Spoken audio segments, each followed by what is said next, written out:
Avant de continuer avec Étienne, j'aimerais rappeler la cérémonie de fermeture qui va être à 18 h, suivie d'un spectacle live ce soir. Donc, on vous invite à ne pas manquer ça.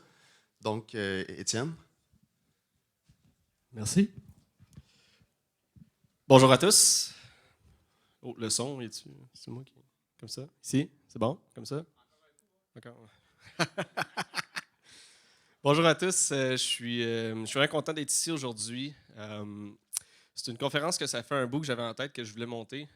Pour ceux qui me connaissent, je suis plus habitué de faire des discussions qui sont plus stratégiques, qui sont plus du côté de comment mettre en place une bonne structure organisationnelle pour que le projet de cybersécurité fonctionne. Je suis plus du côté de la budgétisation normalement. Mais je voulais prendre l'occasion de faire un retour d'expérience sur les mandats qu'on a accomplis dans les dernières années en cybersécurité industrielle, puis faire une présentation qui était vraiment plus pragmatique. Une conférence qui est concentrée sur les contrôles de sécurité, puis comment est-ce qu'on les implémente. Donc, plus dans vraiment le design des contrôles. Puis c'est vraiment l'objectif aujourd'hui. Donc, en fait, la façon que ça va fonctionner, c'est qu'on va avoir ensemble un réseau de contrôle. On va trouver les problèmes, on va identifier les risques, mais rapidement, on va passer à l'étape où on va essayer de trouver des solutions, puis on va les implémenter, puis on va regarder à quoi peut ressembler le réseau une fois qu'on les a implémentés comme il faut. Donc, il y a beaucoup de choses.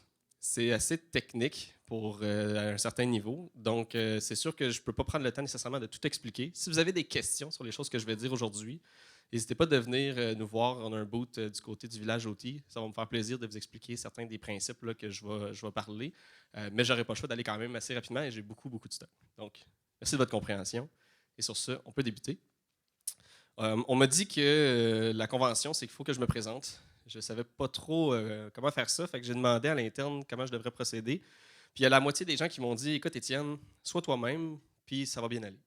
Puis il y a l'autre moitié qui m'ont dit écoute, surtout, le plus important, c'est sois pas toi-même, parce que sinon, il n'y a aucune chance que tu aies quelconque forme de crédibilité. Fait que vous pouvez savoir avec qui j'ai le plus de plaisir à travailler. Je me suis dit je vais y aller avec full transparence, puis je vais être moi-même. Je vais mettre carte sur table. Donc, je suis Étienne Dubois-Massé. Je suis directeur principal chez KPMG. Je suis en charge du développement de notre pratique de cybersécurité industrielle dans l'Est du Canada. Ça fait 10 ans que je fais la consultation là, du côté TI, infrastructure, sécurité, cybersécurité. Je ne suis pas un gars qui va chercher beaucoup de certifications. J'ai 2 certifications principales. Donc, je suis Global Industrial Cybersecurity Professional, donc la formation du SANS spécialisée en sécurité industrielle. Et j'ai une formation plus offensive au niveau SCP. Puis, j'ai aussi un gradué de l'UDS en sciences d'informatique. Fait que je voyais ça, puis je me disais, pas sûr que ça me mettait en confiance trop. Fait que je me suis dit, je vais en mettre plus. Fait que j'ai aussi 2 decks, un en histoire et civilisation. Puis, j'ai aussi un deck, un diplôme d'études secondaires et diplôme d'études primaires que j'ai fait avec brio. Euh, Puis, dans le même genre, catégorie de certification, j'ai aussi mon CompTIA Security Plus. Donc, je suis souvent jaloux des gens qui ont plein de PhD puis qui, sur LinkedIn, ils mettent toutes leurs certifications. Fait que je me dis, c'est mon tour aujourd'hui, je vais mettre mes certifications. Sauf que je voyais ça puis j'étais comme, il me semble que c'est vraiment ça mon expérience. Puis je me suis dit, non. Qu'est-ce qui fait vraiment que je suis crédible? Je pense que c'est les mandats que j'ai livrés dans les 10 dernières années. Donc, moi, je n'ai jamais fait d'impartition. Je livre des mandats en équipe, à peu près 4 à 5 mandats, tout le temps en continu, à toutes les semaines. Fait que je me suis dit, à la place, je vais mettre mes mandats. Euh, Sauf que ça ne passe pas sur LinkedIn. On va rentrer dans le sérieux. Donc, qu'est-ce que je veux que vous reteniez aujourd'hui? En fait, il y a différents éléments, des choses qui vont ressortir tout au long de la conférence à différents niveaux. La première étape, c'est que la cybersécurité industrielle, c'est important. Donc ça, Jean-François Nadeau il en a parlé hier. Là. Évidemment, il y a des aspects financiers à la sécurité industrielle, un arrêt de production, un bris de machinerie, perte de matériel, perte de matières premières. Il y a plein de choses comme ça, évidemment, qui a des coûts assez importants qui fait que ça justifie tout l'effort qu'on met là-dessus depuis des années. La cybersécurité industrielle, c'est aussi quelque chose qui est complexe. C'est complexe dans le sens qu'il y a beaucoup d'éléments, beaucoup de différents types d'actifs, types de protocoles, des interconnexions aussi entre les éléments avec l'environnement corporatif. Mais il y a aussi une complexité humaine, une complexité au niveau des équipes, une complexité parce que souvent, c'est 2 vice-présidences, 2 budgets complètement différents. C'est des types et des profils de gens différents aussi qui pensent à la résolution de problèmes pas de la même façon. Donc, il faut une approche qui va prendre ça en compte, puis d'essayer d'appliquer quelque chose dans un environnement différent comme on est habitué de le faire, ben évidemment, ça nous amène vers un échec. La cybersécurité industrielle, c'est aussi simple. Et ça, c'est ce que je vais essayer de vous convaincre aujourd'hui. C'est simple parce qu'il y a 80% des risques qu'on peut couvrir de la bonne façon si on se concentre aux bons endroits. Puis ça, c'est justement l'exercice auquel on va se prêter là, durant la conférence. Mais pour qu'on transforme quelque chose de complexe en quelque chose de simple, bien, ça nous prend une stratégie. Une stratégie, oui, c'est basé sur les meilleures pratiques, c'est basé sur des normes puis sur des frameworks, mais surtout, une stratégie, c'est de bien comprendre l'environnement qu'on veut sécuriser. Dans un contexte industriel, toutes les lignes de production sont différentes, tous les systèmes sont différents. La façon même qu'on va parler des choses va varier. Donc, des fois, j'arrive chez des clients, on parle d'automates, des fois, on parle de PLC, des fois, on va parler de technologie manufacturière, des fois, on parle d'OT, puis il n'y a aucune personne qui sait de quoi on parle parce qu'ils n'ont jamais utilisé ce terme-là. Fait qu'il faut comprendre le contexte, il faut comprendre les challenges aussi au niveau humain. Puis après ça, ben, là, on peut commencer à faire de la sécurité. Ça prend de la collaboration. Donc, la première étape, c'est d'assurer que tout le monde qui a quelque chose à dire soit à la table. On amène des ingénieurs mécaniques, on amène des ingénieurs en procédés, on amène des ingénieurs électriques. On va aller penser aussi à aller chercher les gens qui ne sont pas dans la ligne de production, mais qui vont aussi interagir avec des systèmes qu'il faut protéger. Donc, on va aller chercher aussi, par exemple, les équipes de télécommunications qui sont souvent oubliées. Donc, amener tous ces gens-là à la table puis construire le programme avec eux autres. Puis après ça, bien, ça prend un budget. Donc, moi, j'ai deux types de clients. Il y a des clients qui se font dire qu'il faut sécuriser l'industriel, puis il y a des clients qui sont conscientisés, puis ils veulent étendre leur scope, puis dire il faut que le programme de cybersécurité couvre aussi ça parce que c'est important. Mais souvent, les gens partent avec cette idée-là, puis après ça, ils ne comprennent pas que ça prend des ressources, ça prend du temps, c'est des projets, c'est des technologies particulières aussi. Donc, il faut aller chercher du financement. Bon, ça aussi, c'est une étape qui peut être difficile. Mais j'ai vu des clients qui ont doublé leur budget de cybersécurité la journée qu'ils ont décidé d'aller chercher, d'aller couvrir la portion de la ligne de contrôle. Donc, pour débuter, je veux tout de suite casser quelque chose. À chaque fois que j'arrive avec un client ou que j'embarque sur un groupe d'experts ou quoi que ce soit, tout le monde parle, puis personne ne se rend compte que personne parle de la même chose. Tous les clients ont des besoins vraiment différents dans le contexte de l'OT, IoT, ICS, etc. La réalité, c'est que si vous êtes une organisation qui a des systèmes qui sont physiques, mais qui sont connectés à l'Internet, si vous avez de l'IoT, c'est des défis particuliers. Ce n'est pas nécessairement plus facile, mais ça prend une approche particulière. Si vous avez de la machinerie, mais que c'est stand-alone, des CNC, qui a besoin d'avoir quelques communications avec le réseau pour avoir des fichiers de CAD, mais qui n'a pas un environnement de contrôle centralisé, c'est aussi un contexte qui est différent. Si vous avez un environnement où vous avez vraiment un environnement de supervision, un environnement de contrôle centralisé, où il faut voir l'étape du procédé à tout moment, voir si ça va bien, c'est un contexte très différent, encore une fois aussi. Et finalement, si vous faites des systèmes qui sont embarqués dans des véhicules, vous faites des systèmes qui sont embarqués au niveau des trains, vous êtes à ce moment-là des manufacturiers, ce n'est pas les mêmes défis, ce n'est pas les mêmes contrôles, ce n'est pas les mêmes priorités. Donc, il n'y a pas une solution qui s'applique à tout ça, c'est 4 organisations complètement différentes. Donc, ça prend une stratégie qui est adaptée. Aujourd'hui, on va se concentrer vraiment sur le contexte où on a une ligne de production. Très important. Le dieu des TI veut que vous soyez sûr que vous compreniez. Aujourd'hui, on se concentre du côté vraiment SCADA, ligne de production. On a un environnement de contrôle qui est centralisé. Donc, pour être sûr que tout le monde est à peu près au même niveau, tout le monde a déjà vu,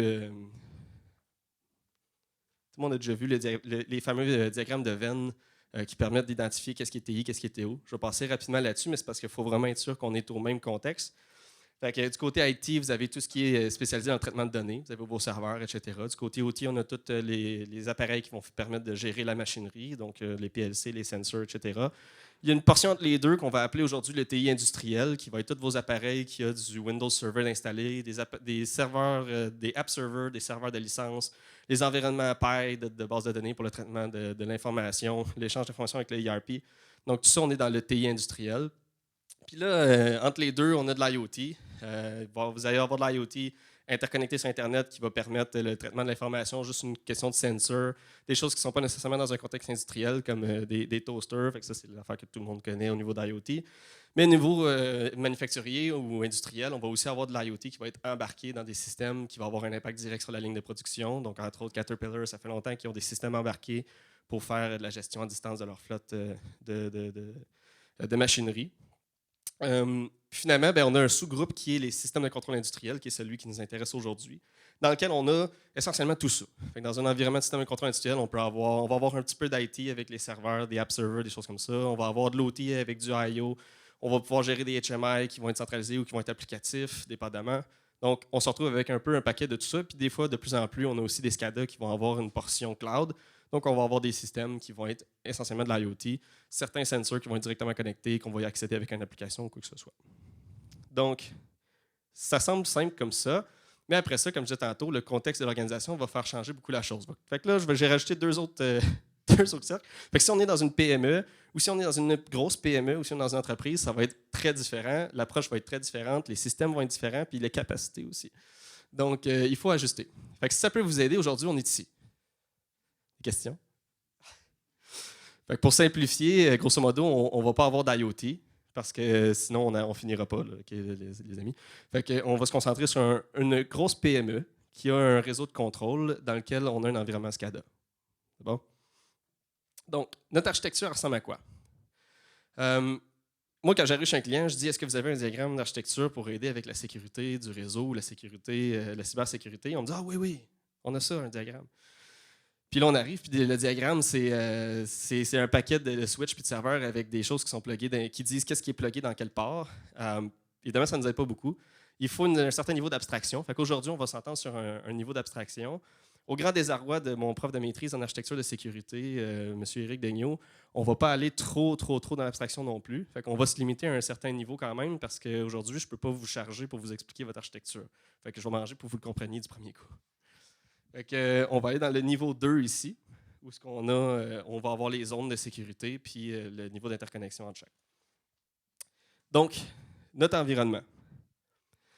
Notre environnement a trois sections principales. On a le réseau d'usine, le réseau de corporatif, puis on a une DMZ qui est entre le corporatif puis l'Internet. Fait que notre réseau de bureau, les gars TI ont fait une bonne job avec les années. On a une bonne segmentation. Donc, on a un environnement de serveur dans lequel on a un Active Directory.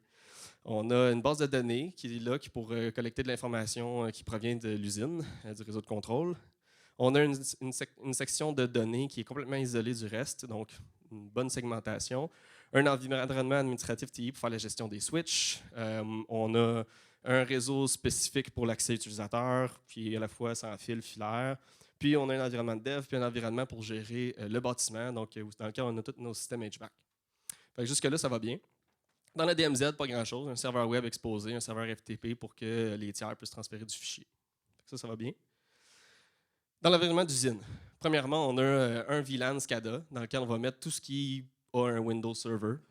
Donc, si on part de la gauche, on a un HMI qui est probablement là parce que le port le plus proche, il était dans la salle de contrôle. Fait que, bon, on a un HMI qui est là. Il va falloir voir à quoi il sert plus tard. On a tous nos systèmes, donc les trois actifs qui suivent sont les systèmes pour le SCADA, un app server, on a un license server, puis une base de données maître dans laquelle essentiellement l'intelligence de toute la ligne de contrôle est sauvegardée. Puis n'importe quelle modification à cette base de données-là peut changer le statut de n'importe quel PLC à tout moment. Fait que, des choses bien simples. Puis on a après ça une base de données historienne qui est utilisée pour garder un historique des valeurs qu'on a dans l'environnement de contrôle. Puis, les gars TI, encore une fois, très sensibilisés, ont fait une bonne job. On a un domaine Active Directory séparé pour l'environnement d'usine. Fait que déjà là, checkmark, ça c'est fait. On n'aura pas de transfert entre les deux. Une personne qui comprenait l'environnement AD Corpo n'aura pas un accès d'admin sur tous les serveurs de l'environnement de contrôle. Ça, c'est fait. Puis finalement, il y a un serveur aussi qui est là, qui est un IPAM. Donc pour ceux qui ne connaissent pas ça, c'est une application qui sert à faire de l'inventaire, grosso modo, de tous les actifs qu'on va avoir du côté réseau et autres. Donc ça, c'est probablement quelque chose que les gars OT se sont mis avec le temps pour pouvoir gérer un peu leur équipement. Puis à un moment donné, les gars IT ont vu ça et ont dit « Hey, Kim, c'est pas pire ça. J'aimerais ça avoir accès à ça parce qu'il y a toute l'information là-dedans par rapport au switch dans le réseau de contrôle puis tout ça. » Fait que là, ils ont rajouté une connexion LDAP entre l'IPAM et le réseau corporatif pour pouvoir eux autres aussi y accéder. Puis pouvoir commencer à voir ce qu'il y a là-dedans. On a un deuxième réseau, donc il y a quand même une certaine forme de segmentation. Un réseau dans lequel on va avoir tous nos systèmes qui vont être liés directement aux différentes stations de production. Donc là-dedans, on va avoir premièrement un paquet d'HMI que les opérateurs vont pouvoir utiliser pour interagir avec la machinerie. Il y a un punch, parce qu'encore là, le port réseau qui était le plus proche, il était connecté sur ce réseau-là. Donc, le punch, c'est où est-ce que les gens ils vont aller indiquer qu'ils commencent à travailler puis ils s'en vont. Puis finalement, on a après ça une coupe de réseaux fermés, du Ethercat ou quoi que ce soit, qui sont qu'on a un système là-dessus qui va servir à la fois de PLC, peut-être logique, ou de App Server, sinon qui va faire la traduction entre le protocole utilisé par le SCADA puis le protocole utilisé dans le circuit fermé, qui va faire le pont entre le réseau PLC puis ces réseaux-là qui vont être des réseaux qui ne sont pas routables. Puis derrière ça, qu'est-ce qu'on a? C'est pas trop. C'est pas important parce que c'est pas routable de toute façon. Donc, c'est le contexte dans lequel on se trouve. Fait que là, la première question qu'on pourrait se poser, c'est quoi nos écarts aux bonnes pratiques? On prend un cadre, on prend le NIST, puis on se dit, bon, où est-ce qu'on ne suit pas la norme? Pas la bonne question. C'est pas ce qu'on va faire aujourd'hui. Je vous invite à les lire, les cadres, à les comprendre. C'est une bonne source d'information. Mais ce n'est pas par là qu'on va commencer pour faire notre stratégie. À la place, on va se poser la question. Pourquoi est-ce que j'affiche plus rien à l'écran?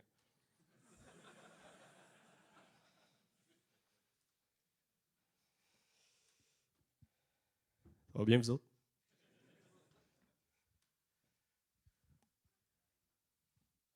OK. Fait que là, on va tous se rapprocher. Puis je vais vous montrer ça à l'écran sur mon laptop.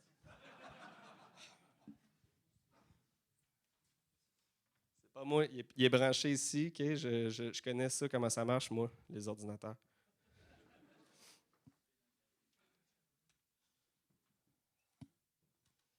À chaque année au Hackfest, il y a quelqu'un qui dit vous devriez arrêter d'utiliser des projecteurs à batterie. Puis à chaque année, ils disent ben non, on les recharge tout le temps avant que ça commence le jeudi. Puis là, le gars le samedi, ben, il n'y a plus de projecteur. C'est moi.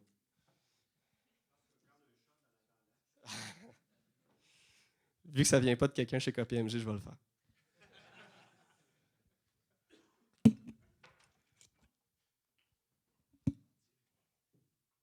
Est-ce que je vous ai dit que c'était ma première conférence au Hackfest? Yes. Une bonne main d'applaudissements, s'il vous plaît.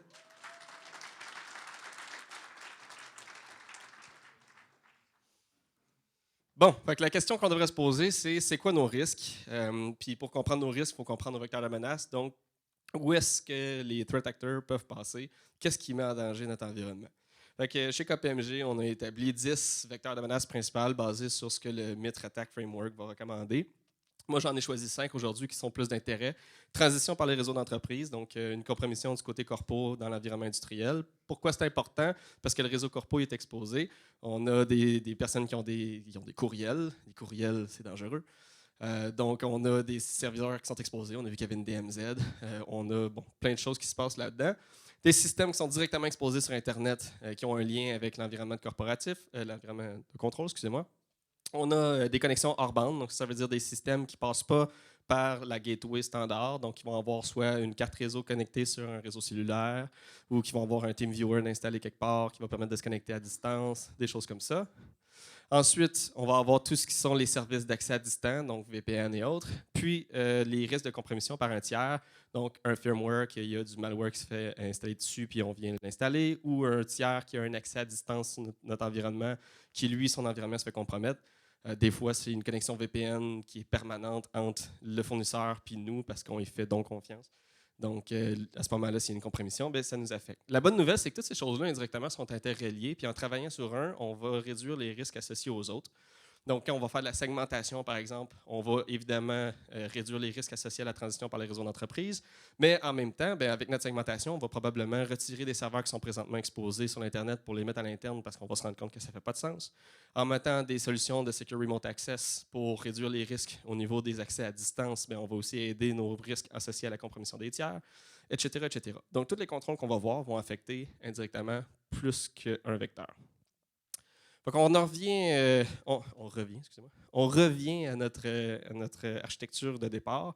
Fait que là, la première question, c'est où sont nos vecteurs d'entrée? Donc, où est-ce qu'il y a des interactions avec le système?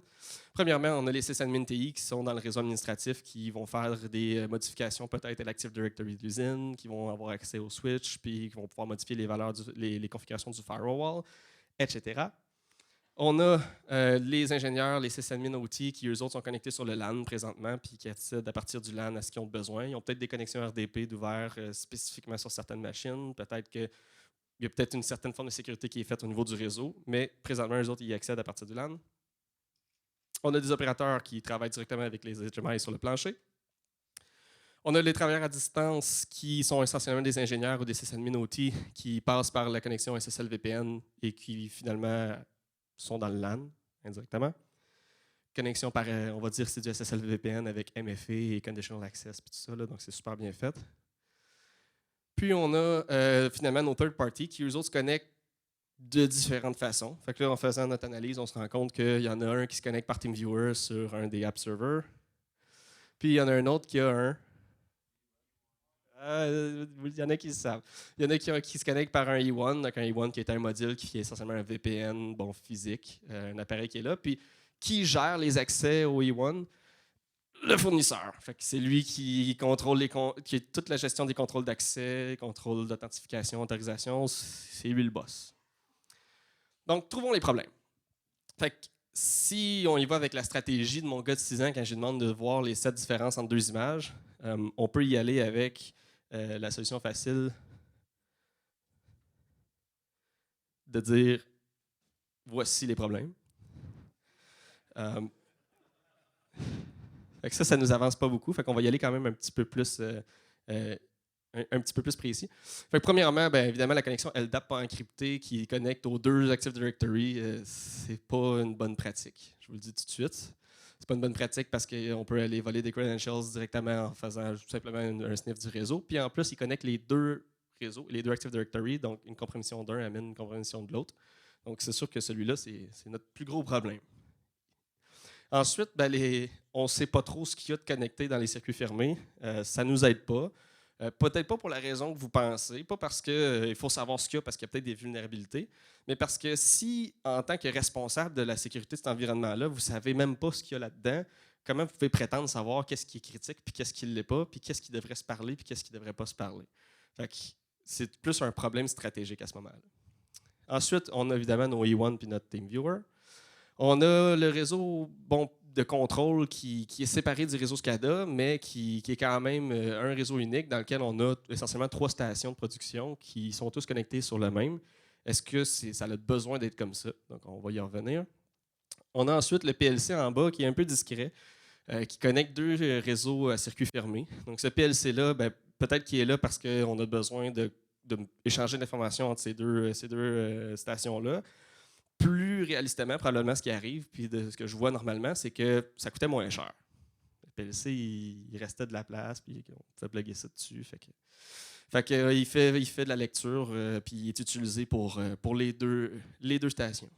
Ensuite, on a le punch qui n'a pas rapport avec l'environnement de contrôle, qui est plugué sur le réseau de contrôle. On a le réseau SCADA qui est unique. Là-dedans, on a un contrôleur de domaine qui est à côté d'une base de données, qui est à côté d'un HMI, sur le même réseau qu'un IPAM sur Linux, qui n'a jamais vu de patch depuis 2010, probablement, je ne sais pas. Donc, tout ça sur le même réseau. Fait que, clairement, ce n'est pas la bonne approche. Ensuite, tous nos ingénieurs et nos sysadmins qui sont connectés sur le LAN puis qui ont des accès qui sont donnés à distance dans l'environnement de contrôle, il y aurait sûrement une meilleure façon de faire ça parce que là, en fait, on a un accès du corpo à l'environnement d'usine qui est permis. Donc, ce n'est pas dans notre stratégie comme on va l'établir. La base de données PI, celle qui est dans l'environnement de serveur du côté corporatif, ce n'est pas un problème en soi. Moi, ce qui me dérange ici, c'est qu'il n'y en a pas de l'autre bord. Fait que ce que je me dis, c'est que cette base de données-là, clairement, elle va chercher des données d'une façon ou d'une autre, ou elle se fait pousser des données d'une façon ou d'une autre. Puis, il n'y a rien qui nous dit que c'est fait de façon sécuritaire. Donc, moi, ça me pose des questions. Probablement, qu'est-ce qui arrive, c'est qu'il y a une collecte de données qui est faite direct, ce qu'on ne veut pas. Ensuite, on a l'environnement de gestion de bâtiment qui est considéré dans l'environnement corporatif, mais c'est plus de l'OT. Fait que ça, c'est plus une question de tactique. Je l'ai mis jaune parce que ce n'est pas un risque en soi, mais ça fait poser des questions, donc dans la façon que le tout a été designé.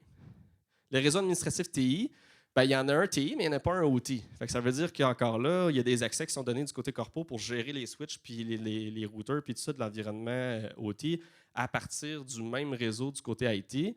Donc, ça peut être fait comme il faut, mais ça me fait poser des questions. Ensuite, l'environnement de dev, je n'ai pas vu rien de l'autre côté qui me dit qu'il y a de l'automatisation qui est faite dans l'environnement de contrôle. Fait que moi, je poserais la question, est-ce que les ingénieurs en automatisation, ils travaillent dans l'environnement de dev ou ils ont un environnement à eux autres? Comment est-ce qu'on fait le pont entre les deux? Donc, encore là, c'est questionnable. Le HMI qui est là, finalement, normalement, quand on voit ça, c'est parce que ça, c'est le HMI que les gens du corpo, ils se connectent dessus pour aller voir comment est-ce que le procédé, comment ça va en ce moment. Fait que c'est un read-only. C'est un read-only.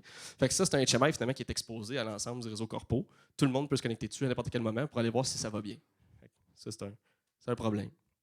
Après ça, le serveur FTP, il n'y a rien qui me dit qu'il y a la gestion de fichiers dans l'environnement d'usine. Fait que s'il y a un serveur FTP qui est exposé dans DMZ, probablement que c'est par là qu'on passe pour transférer des fichiers dans l'environnement de contrôle. Donc, c'est exposé dans une DMZ qu'on ne sait pas trop. Puis après ça, les fichiers, ils s'en vont où? On n'a pas de file server dans le réseau de contrôle. Fait que les fichiers sont où? Ils sont sur le serveur qui est exposé. Puis ils ne bougent jamais de là. Fait que d'autres choses qu'on peut se poser des fois, c'est plus pas ce qu'on voit, mais ce qu'on ne voit pas. Il n'y a pas de zone industrielle démilitarisée. On ne voit pas de station d'ingénieurs, donc de TS server pour les ingénieurs, de TS server pour pour les GTI. On voit qu'il n'y a pas de jump point nulle part. On n'a pas d'environnement pair, comme je parlais tantôt, pour transiger l'information de la zone de contrôle à la zone corpo. Puis, j'ai pas vu de W6 non plus. Fait que là, c'est pas un problème en soi, mais je me dis, comment est-ce que les systèmes sont patchés, ceux qu'on peut patcher? Ils ont toute une connexion Internet directe ou sont juste pas patchés? Bon. Fait que nos 5 problèmes qu'on va prioriser. On a une mauvaise connaissance de notre environnement. On a un manque de segmentation réseau, assez évident. On a nos accès à distance qui sont mal contrôlés. On a du trafic qui n'est pas chiffré, qui pourrait l'être. On ne va pas chiffrer tout le trafic. Là. Regarde, je ne suis pas là pour dire chiffrer tous vos trafics OT, OCP, etc. On va se concentrer sur ce qu'on peut. Puis, il y a des vulnérabilités dans l'environnement de contrôle. Donc, premièrement, améliorer notre visibilité. Si vous voulez faire ça, ce que je vais vous dire, c'est premièrement que profitez de la connaissance existante dans l'entreprise. Moi, j'arrive dans des environnements où les gars TI ou les équipes de sécurité ils ont investi dans des outils d'automatisation qui vont aller détecter tous les systèmes, puis tous les actifs, puis ça va les catégoriser dans le Purdue Model, puis tout ça. Puis après ça, on arrive, puis là, on dit, ben, gars, on va aller valider l'information que vous avez trouvée, on va aller s'asseoir avec les ingénieurs, puis là, on se rend compte que finalement, les ingénieurs, ils ont un système dans lequel ils ont déjà tout fait ça depuis des années. Ils ont le modèle du firmware, ils savent exactement qu'est-ce qui est branché où, ils savent exactement tout l'équipement exactement, précisément. J'en ai même vu qu'ils ont une map, Google Maps, en live, qui dit l'équipement, il est où dans la bâtisse. Fait que, allez les voir, ils ne vous mordront pas. Après ça, ben oui, les outils peuvent être définitivement un accélérateur si vous n'avez pas cette information-là à la base. Ce qui est intéressant, c'est qu'aujourd'hui, de plus en plus, il y a des fournisseurs qui offrent ce genre d'outils-là intégrés au switch puis au firewall. Donc, ça vous évite de déployer des sensors de plus. Le plus important, c'est de s'assurer que ces systèmes-là vont être compatibles avec les protocoles que vous utilisez puis les actifs que vous utilisez. Mais si c'est le cas, ben, ça peut évidemment rendre la tâche plus facile. Après ça, classifier les actifs selon à quoi ils servent. Le Purdue Model, c'est là qui est utile. Utilisez pas le Purdue Model pour faire votre architecture réseau. Ce n'est pas ça le point. Le point du Purdue Model, c'est de comprendre à quoi l'actif il sert. Fait que là, on peut l'utiliser pour dire, bon, ça, son rôle, c'est de faire du contrôle. Ça, son rôle à lui, ben, c'est d'être plus un peu plus bas, c'est de faire, ou un peu plus haut, faire de l'interaction utilisateur. Fait que faites le travail d'associer l'actif avec son utilité, puis évaluer la criticité. Fait que la criticité, ça veut dire ce système-là, s'il plante, ça fait juste un impact sur la qualité du matériel ou est-ce que la ligne de production au complet, il faut qu'elle s'arrête? Un autre exercice qui est intéressant, c'est de cartographier les actifs avec, plus à haut niveau, le processus de production. Fait que ça veut dire qu'on oublie la portion TI, puis on regarde c'est quoi finalement qu'on produit nous autres. Fait que là, nous, dans notre contexte ici, ben, on se rend compte qu'on est une minière. Fait que là, nous, on va chercher du matériel, puis après ça, on veut extraire le fer de notre matériel, par exemple. Ben là, ça va être intéressant de comprendre le procédé, puis d'associer chacun des actifs qui nous ressort dans notre console à l'étape du procédé. Et plus que ça, je vais y revenir, mais de comprendre quelle étape du procédé peut fonctionner de façon indépendante des autres. Puis finalement, bien, quand vous faites une découverte d'actifs ou un inventaire, concentrez-vous pas juste sur le matériel, concentrez-vous évidemment sur le trafic qui se passe, donc les flux de données.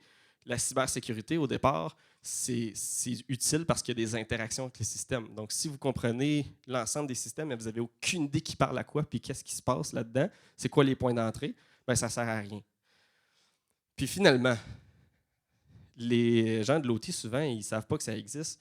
Parlez-leur des CMDB puis des systèmes de ticketing, vous allez être surpris à quel point ça peut faire plaisir de comprendre que ce genre d'outil-là existe puis ce que ça peut faire. Ici, on parle des systèmes de ticketing, par exemple, pour placer des demandes de services, exécuter des demandes de services, aussi pour faire de la gestion de projet. On a ces outils-là depuis longtemps dans le côté TI. On sait comment les utiliser, puis ça va très bien. Mais ça, c'est quelque chose qui va être utile aussi pour l'environnement de production. Pour le mapping, moi, ce que je recommande, comme je dis, c'est d'identifier ce qu'on appelle les processus indépendants clés, les Key Independent Process. Donc, en fait, c'est de comprendre quelle étape de la production, de la chaîne de production, que je peux continuer d'opérer pendant que tout le reste est en feu. Ça, c'est une question qui est importante parce que ça va venir vous donner l'information que vous avez besoin pour identifier après, quand vous faites votre segmentation réseau ou quoi que ce soit, où est-ce qu'on devrait isoler les choses, où est-ce qu'on devrait créer nos enclaves.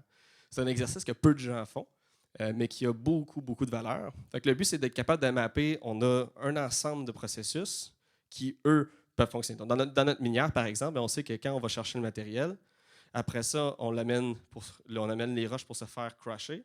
Bien, le crushing, la machinerie puis toutes les PLC qui fonctionnent pour faire fonctionner le crushing, bien, tout ça, ça a besoin de fonctionner ensemble. S'il y en a un là-dedans qui plante, tout le reste, il faut que ça arrête de marcher. Après ça, bien, on a un procédé qui va aller extraire le fer. Ben ça, si lui ne marche pas, ben moi, mon crushing, je peux continuer, puis je vais stockpiler, je vais mettre le fer, je vais mettre le matériel dans une grosse pile, puis au pire, j'irai le chercher avec une pelleteuse, puis je le mettrai sur le tapis roulant après. Fait que de comprendre ça, ben, ça nous dit, d'abord, je vais m'arranger pour que ma résilience elle soit efficace pour un, pour l'autre. Puis je vais grouper les systèmes de cette façon-là. Fait que là, pour la segmentation réseau, fait que là, on a passé l'étape de visibilité. Pour la segmentation réseau, ben, il y a des processus aujourd'hui que l'ISA a publié dans la norme 62443 que vous pourrez utiliser si vous voulez. Il y a une étape très claire, bien déterminée pour comment évaluer le niveau de sécurité pour chacune des zones. Aujourd'hui, on a 45 minutes, donc on ne fera pas ça. Mais ça, vous pouvez l'utiliser parce que ça va donner confiance aux ingénieurs. Ça parle beaucoup, on utilise des termes mathématiques, tout ça. Vraiment génial. Nous, on va y aller plus simple aujourd'hui. Normalement, le procédé va finalement arriver au même résultat, là, mais vous pouvez le faire pareil pour la confiance. Donc, nos règles d'or, l'OT ne parle pas au réseau corporatif. Puis le réseau corporatif ne parle pas à l'OT. L'OT ne parle pas à l'Internet. Puis l'Internet ne parle pas au réseau d'OT. On va avoir des zones démilitarisées industrielles, plusieurs. Donc, on va créer une zone par ensemble de systèmes qui font du sens et qui ont besoin de discuter ensemble. Mais on ne va pas avoir une zone démilitarisée où tout peut se parler dedans. Cette zone démilitarisée-là, elle va servir de transition entre le LAN et l'OT. Donc, l'OT peut parler avec la zone démilitarisée, mais pas le contraire. Donc, on va faire ce qu'on appelle une diode de données. On peut la faire logique. Et il y a des systèmes qu'on peut acheter qui vont faire une séparation physique, donc qui va permettre le trafic d'un côté, mais pas de l'autre, qui va détruire les paquets quand ils arrivent, les reconstruire de façon logicielle pour le renvoyer de l'autre côté. Dans des contextes d'infrastructure critique, ça peut être intéressant. Pour les PME québécoises en manufacture, ça coûte cher. Ensuite, ben, la IDMZ, après ça, peut parler au LAN, peut parler au WAN, bon, on peut faire tout ce qu'elle veut. Évidemment, on ne va pas faire du any, on va autoriser le trafic où est-ce que ça fait du sens selon le besoin. Puis après ça, ben, on va créer une IDMZ spéciale qui va être notre zone d'accès, où est-ce qu'on va avoir tous nos systèmes pour la gestion des accès à distance. Ça va être la seule zone qui a le droit de rentrer dans l'environnement OT. Après ça, ça fait que ça, c'était la portion interzone. Dans la zone de contrôle, qu'est-ce qu'on va faire? On va séparer le TI industriel de la maintenance. Donc, ça veut dire tout ce qui est des serveurs Windows standard, AD, DNS, etc. On va séparer ça de tout ce qui est, de tout ce qui est la zone pour faire la maintenance des équipements. On va séparer ça de tout ce qui sont les serveurs dans notre noyau pour notre environnement SCADA, donc notre app server, nos bases de données SQL, master, nos serveurs I/O, etc. Puis, on va séparer ça aussi de nos TS servers qui vont devenir essentiellement nos bastions pour accéder à l'environnement OT. Après, on va subdiviser la zone de contrôle, donc notre zone PLC de tantôt. On va la diviser en enclaves, donc selon nos processus. Donc, ce ne sera pas un réseau niveau 0 Purdue, un réseau niveau 1, un réseau niveau 2. À la place, on va y aller transversal, mais on va grouper ça logiquement par où est-ce qu'on a besoin que les systèmes soient tous protégés ensemble. Parce que s'il y en a un là-dedans qui plante, de toute façon, je ne peux pas fonctionner. Fait que je m'en fous de sous-segmenter ça. On va isoler tout ce qui est des systèmes exposés. Donc, ça va être la seule occasion dans laquelle on va briser notre principe de dire qu'on va se concentrer sur les enclaves, les processus indépendants. C'est-à-dire, si j'ai un processus indépendant dans lequel j'ai un système que j'ai TeamViewer installé, puis j'ai aucune façon de convaincre le fournisseur de changer parce qu'il y a le gros bout du bâton puis il ne veut pas m'écouter, ben, je vais juste isoler ce système-là, puis je vais mettre des contre-mesures, donc plus de détection.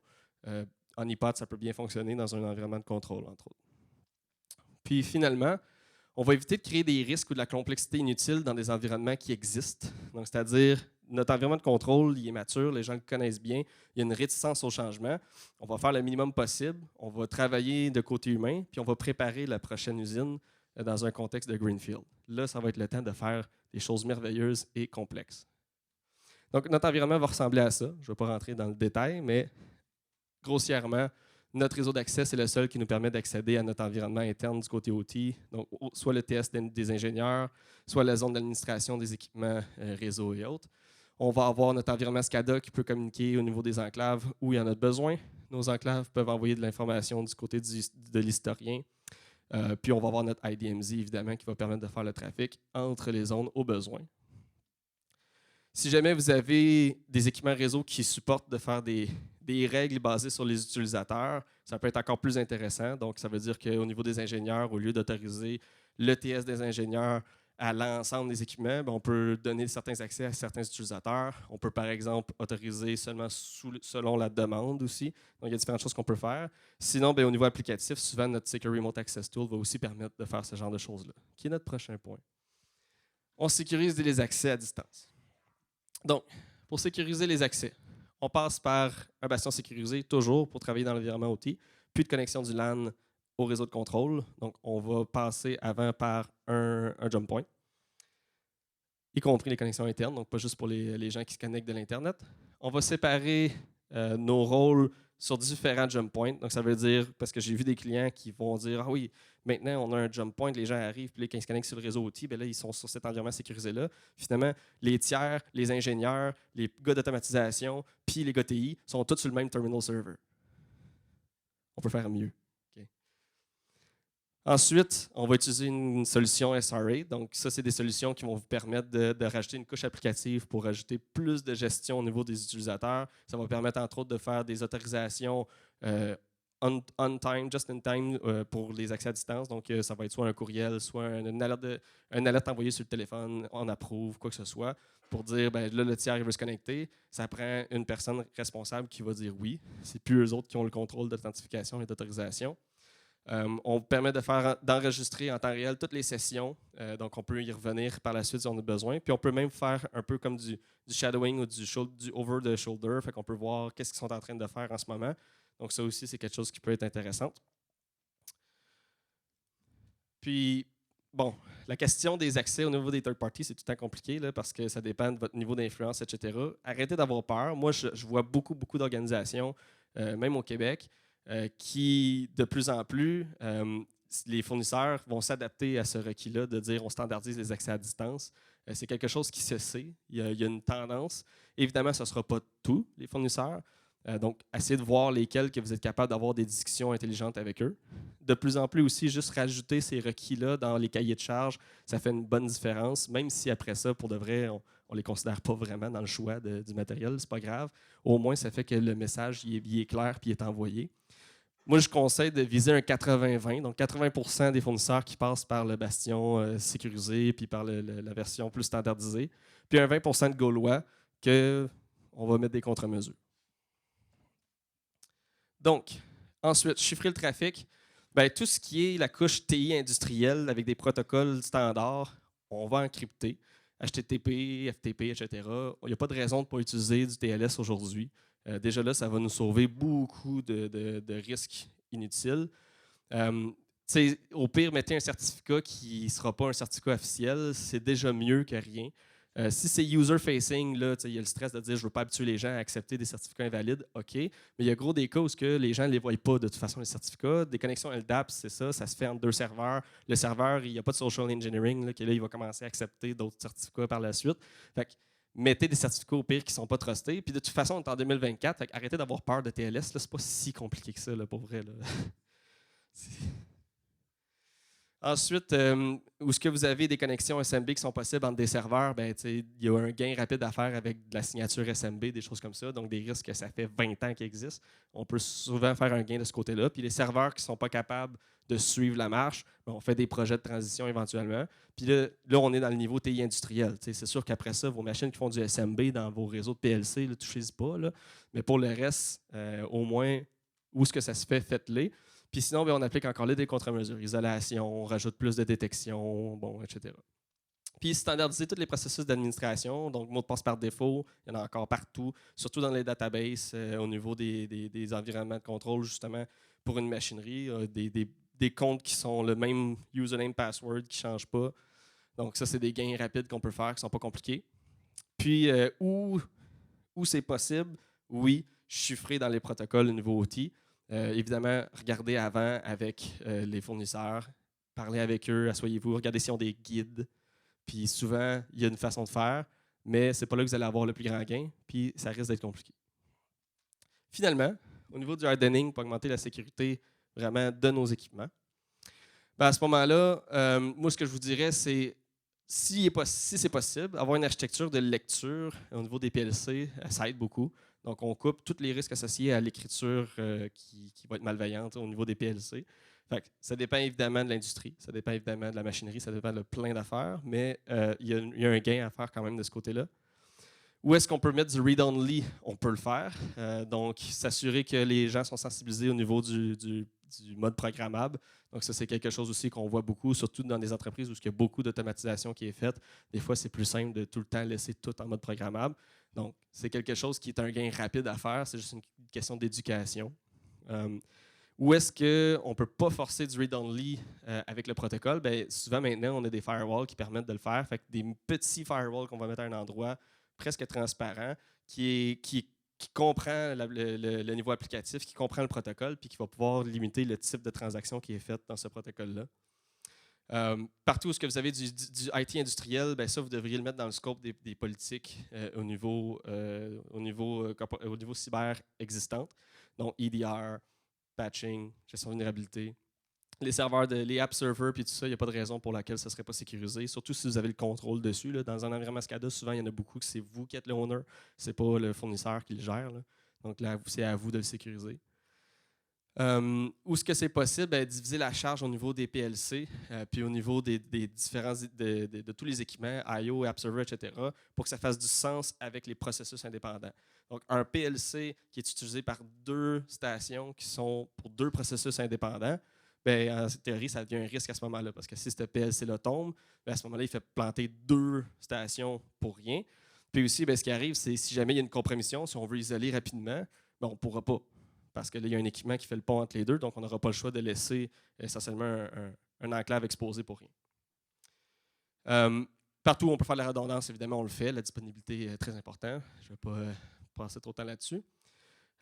Puis finalement, ben, partout où vous avez des contrôles qui sont applicatifs dans le HMI, donc, oh non, l'onglet il est grisé. Le gars, il ne sera jamais capable d'aller faire des modifications sur la machine. Là. Lui, il est sur un HMI de supervision. L'onglet machine, il est grisé.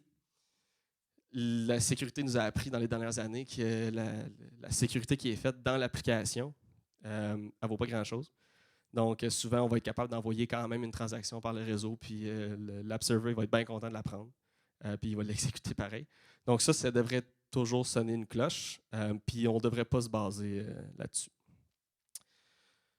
Donc, on revient sur notre architecture. On avait tous nos problèmes qui avaient été identifiés. Donc, à quoi ça ressemble maintenant? Wow! On a un environnement où tous les gens passent par le même point d'entrée, qu'il soit de l'interne, de l'externe, ça ne change rien.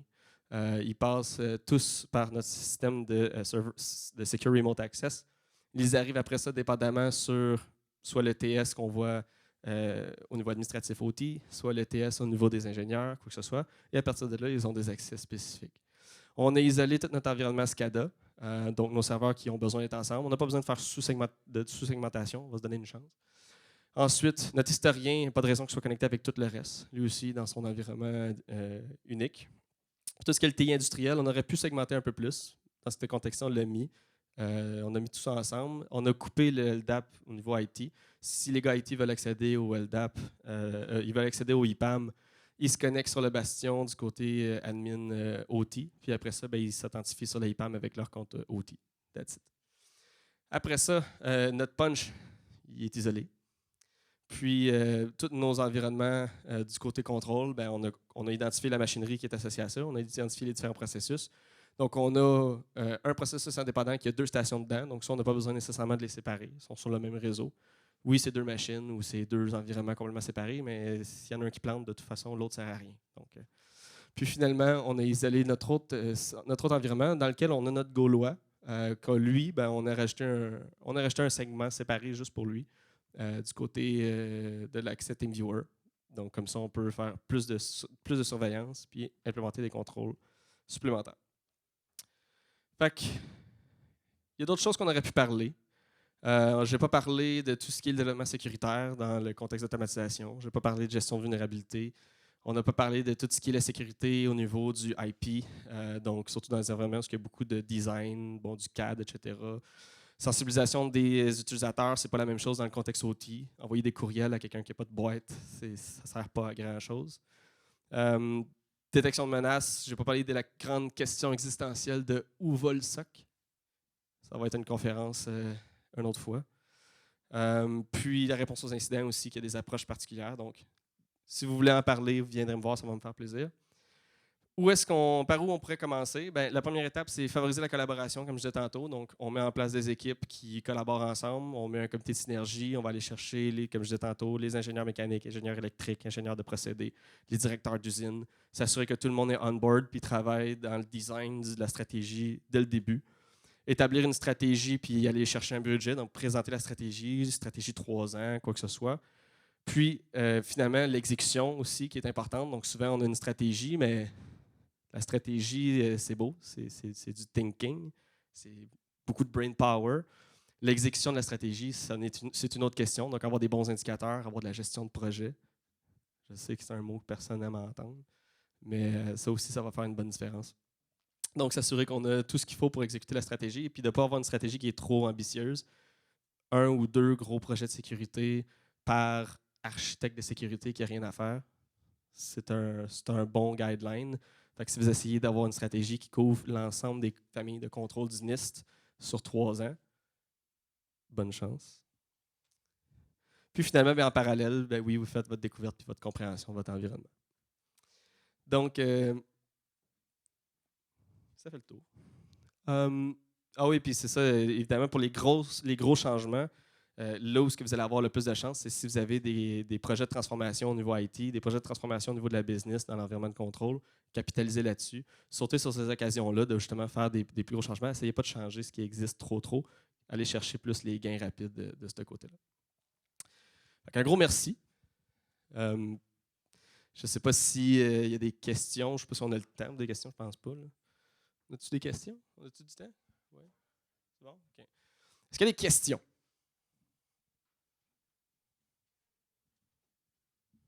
Est-ce que vous avez compris quelque chose? Super. Parfait. Bon, merci beaucoup. Puis si jamais vous voulez...